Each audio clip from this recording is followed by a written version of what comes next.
আসসালামু আলাইকুম।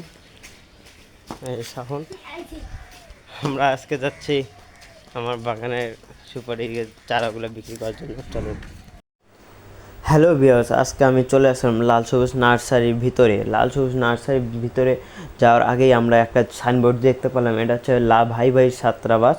এটা এখানে আমাদের সিট ফাঁকা আছে। আপনারা যারা সৈয়দপুরে যারা ছাত্রাবাস খুঁজতেছেন, আমাদের 100 শয্যা হাসপাতালের পিছনে আমাদের এই ভাই ভাই ছাত্রাবাস আছে। আপনারা যারা সিট লাগবে আমার এই নাম্বারে কন্ট্যাক্ট করলে আপনারা পেয়ে যাবেন আমার সঙ্গে। আমার নাম হচ্ছে মোহাম্মদ তৌফিক ইসলাম। আজকে শুরু করা যাক আমাদের এই ভিডিওটি। এই নার্সারির ভিতরে মেন উদ্দেশ্য হচ্ছে গাছ কাটবো না, গাছ লাগাবো। আমরা প্রত্যেকটা ছেলের জন্য নিজস্ব বাসার জন্য 10টা করে চারা রোপণ করি। চারা রোপণ করে যদি 10টা চারা যদি লাগানো যায়, আমাদের পরিবেশ কিন্তু অনেক ভালো হবে, আমরা অক্সিজেন পাবো। আমরা যেহেতু এবার আমি সুপারি চারা উঠাইছি, এই সুপারি চারাগুলো সৈয়দপুর সরকারি কলেজে একটি ছাত্র বলতেছে, ভাই আমাকে এই চারাগুলো লাগবে, সেই জন্য আমি এই চারাগুলো কম দামে বিক্রি করে দিলাম। কম দামে বিক্রি করা মেন উদ্দেশ্য নয়, আমাদের টাকা দেখতে হবে না, আমাদেরকে দেখতে হবে যে একটা ছেলে প্রতিষ্ঠিত হলে গেলে কী কী দরকার। তোমাকে সর্বপ্রথম তোমাকে আসতে হবে জীবনের সাথে সেট করে নিতে হবে। গাছটা মানে এক জায়গায় গাড়বেন, ওই গাছটা যখন এই সাইজ হবে, এই সাইজ হবে, তখন উঠায় অন্য জায়গায় গাড়বেন। যেহেতু এখন একটা করে আসছে, আপনি এক হাত পর পর গাড়বেন। আমি হয় জিতি নয় শিখি, চিল্লায় বলো ঠিক কি না।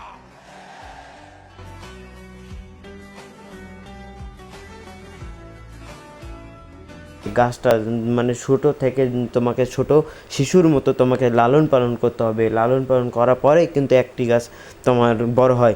যখন এই বড় হওয়ার পর যখন ফল ধরবে, তখন তুমি ওই ফলটা যখন খাবা, তখন তোমার ভিতরে যে ভিতরে যে শান্তি, যে আনন্দ তোমার বলার বাইরে। তুমি যারা এই ধরনের গাছ নিজেই রোপণ করছেন, নিজেই গাছটা উৎপাদন করছেন, উৎপাদন করা গাছের যে ফলটা খেয়েছেন, তারাই বলতে পারবেন যে কী ধরনের। আপনারা সবাই কমেন্ট করে জানাই যাবেন। আজকে মেন উদ্দেশ্য হচ্ছে আমাদের এই লাল সবুজ নার্সারি। এই নার্সারিটা আমি প্রায় 2023 সালে খুলছিলাম এবং বর্তমানে চলতেছে। এইখানে চলার কারণে আমরা এই নার্সারির চারাগুলো উঠাচ্ছি। উঠার পর আমরা আপনারা দেখতে পাচ্ছেন অনেক ছোট চারা। এইখানে জীবনের সাথে সেট করে নিতে হবে। গাছে এইখানে কলা গাছ যখন ভেঙে গেছে, কাঁচা কলা গাছ ছিল, এখানে ফলগুলো যে ছিল, আমি রংপুরে গেছিলাম, আসে দেখি কলা নাই। এটা চুরি করা হয়েছে। আমি সবাইকে বলি এই চুরি করে খাইয়ে না, ঠিক আছে? এইরকম যে আমার যে লস করবেন, আমি তো এগুলা নিজেও খাই এবং বিক্রিও করি। এরকমভাবে যদি কেউ করেন, তা মানুষের ক্ষতি করার কিন্তু কোনো লাভ নেই। যদি নেন আমাকে বলে নেন, আমি কিন্তু মানুষকে এমনিতেই দিই, ঠিক আছে? আমি বেশি টাকা না, 10 টাকা পিস বিক্রি করছি। এখানে আপনারা যারা নিতে চান ইচ্ছুক, আমাদের সুপারি চারা যেহেতু এখন বর্তমানে সবগুলো বিক্রি করে দেওয়া হয়েছে, তাহলে আমাদের কাছে আর কোনো অপশান নাই যে বিক্রি কীভাবে করব। আমাদের কাছে জাতনিমের চারা আছে। এই জাতনিমের চারার একটি কারণ হচ্ছে, জাতনিমের চারা যেখানে সেখানে হয়, কিন্তু কেউ আমরা যত্ন নেই না। ওদের ছাল, শিকড়, পাতা সব কিছুই কাজে লাগে, কিন্তু আমরা যত্ন নিতে পারি না। এটা আমাদের অভাগার মতো একটি হয়ে যায়। তাহলে আমরা সবাই একটা গাছ লাগাবেন, ওই গাছের প্রতি যত্ন নেবেন, সার দিবেন, যত্ন নেবেন, স্প্রে করবেন যেন পোকামাকড় না খায়। এইখানে দেখতেছেন যে কলার বাগান, এইখানে পড়ে থাকা জায়গাটা, আমি একদিন ভিডিও দিছিলাম যে পড়ে থাকা জায়গাতে একটু কিছু কাজ করেন, তাহলে আমাদের দেশের উন্নতি হবে। আমরা যদি এই সময় উন্নতি না করি, যত শীঘ্রই আমাদেরকে ছোট থেকেই উদ্যোক্তা হতে হবে। ক্লাস 10 পাস করা বা 18 বছর পার হয়ে গেলেই আমাদের প্রত্যেকটা, আমাদের সরকারের পক্ষ থেকে আমি বলি যে সরকার আমাদেরকে এইটা সুযোগ করে দেয়, যেন 18 বছর হয়ে গেলেই কিন্তু প্রত্যেকটা ছেলে কর্মসংস্থান কেন খুঁজতেছে, তাদেরকে কর্মসংস্থান নিজেকেই তৈরি করতে হবে। মানুষ কখনো দেবে না। চাকরির যোগ্যতা আমাকে নিজেই তৈরি করতে হবে, কিন্তু মানুষ আমাকে চাকরি দিবে না। কেন? চাকরি নিতে গেলে আমাকে 100 জনকার ভিতর একজন হইতে হবে। যেহেতু আপনাকে সর্বপ্রথম ফুটবল যদি খেলেন, তাই সর্বোচ্চ প্রথম কথা হচ্ছে ফুটবল খেলায় একবারেই 1 নম্বর হইতে হবে, মেসি, নেইমার এইরকম হইতে হবে। কিন্তু যদি চাকরির বিষয়ে যান, তাহলে আপনাকে অফিসারের মতো পড়াশোনা করতে হবে। যদি পড়াশোনা করেন, তাহলে কীভাবে চাকরি পাবেন?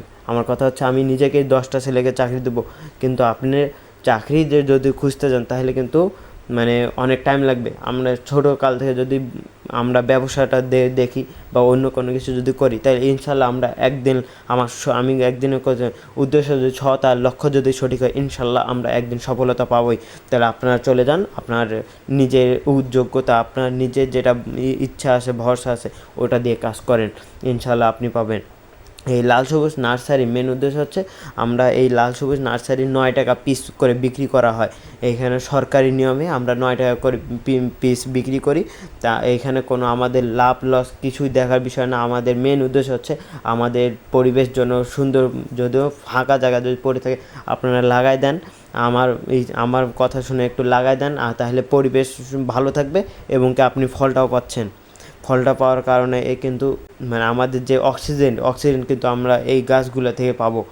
ঠিক আছে, তাহলে আপনারা যেটা বললাম, একটু আমার কথা বা অন্য কারো কথা, যেমন অনেক ইউটিউবাররাই আছে যে অনেক সুন্দর কথাই বলে, তা আপনারা ওই তাদের কথা শুনবেন, আমার কথা নাই শুনেন। কিন্তু সরকার কি বলে, একটু জায়গা যদি ফাঁকা থাকে ওই ফাঁকা জায়গার মধ্যে গাছ লাগা। ভাইকে সম্পূর্ণ গাছ বুঝিয়ে দিলাম, ভাই আমাকে সম্পূর্ণ টাকা পেড করে দিল, দিয়ে ভাইয়ের সঙ্গে মানে কথা বলে টলে আমি ভাইকে ছেড়ে দিলাম।